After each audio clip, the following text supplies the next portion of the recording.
अष्टांग हृदय शारीर स्थान गर्भावग्रंथि अध्याय विकृत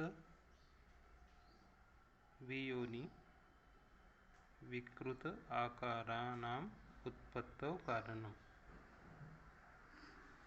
अब हम जो गर्भ का विकृत आकार रहता है उसके उत्पत्ति का जो कारण रहता है वो जानेंगे।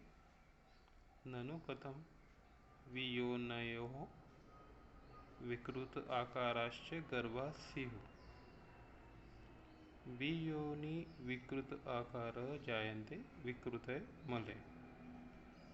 वियोनिश्च विकृत आकाराश्च वियोनि विकृत आकारा ते तथा विधा गर्भ जायन्ते। कथम इत्याह विकृते मले वातादिभिः दुष्टैर उन्मार्गगामिभिः।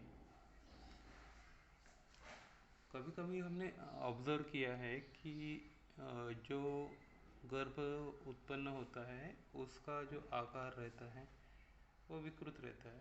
किसी को दो सर रहते हैं, किसी को दो पैर रहते हैं, एक्स्ट्रा पैर रहते हैं, एक्स्ट्रा उंगली रहती है।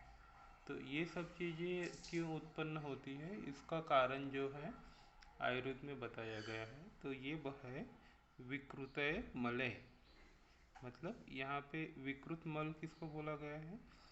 वात पित्त कफ आदि जो दोष है अगर वो उन्मार्गगामी हो जाते हैं, वो अपने जो गति रहती है उसके अलावा जो गति रहती है उसमें चले जाती है। जैसे तीन गति बोली गई है। पहली गति है ऊर्ध्व, दूसरी अधो और तीसरी तिर्यक।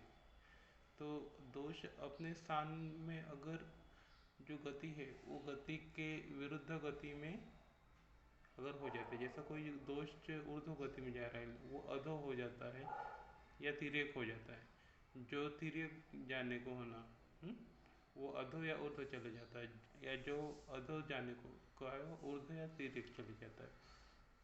तो इनके कारण जो उत्पत्ति होती है गर्भ में विकृत गर्भ की वो यहाँ पे बताई गई है। और इसमें एक ये भी बोला गया विकृत योनि विकृत आकार। विकृत योनि हम यहाँ दो अर्थ से ले सकते हैं। विकृत योनि ये जो माता रहती है उसकी हो भी सकती है, या फिर गर्भ जो उत्पन्न होता है वो हो सकता है विकृत योनि वाला। तो ये चीज़ें रहती हैं क्योंकि आज भी अगर हम देखा जाए तो पॉलीडेक्टाइली जनरली मिलता ही है। और भी ऐसे चीज़ें रहते हैं जो नॉन सर्जिकल रहते हैं जिनका सर्जरी संभव नहीं हमने देखा हुआ है। तो उसका जो कारण है वात आदि जो दोष है उसका उन्मार्ग गमन ही है, ऐसा अष्टांग हृदय में वाग्भट जी ने कहा है।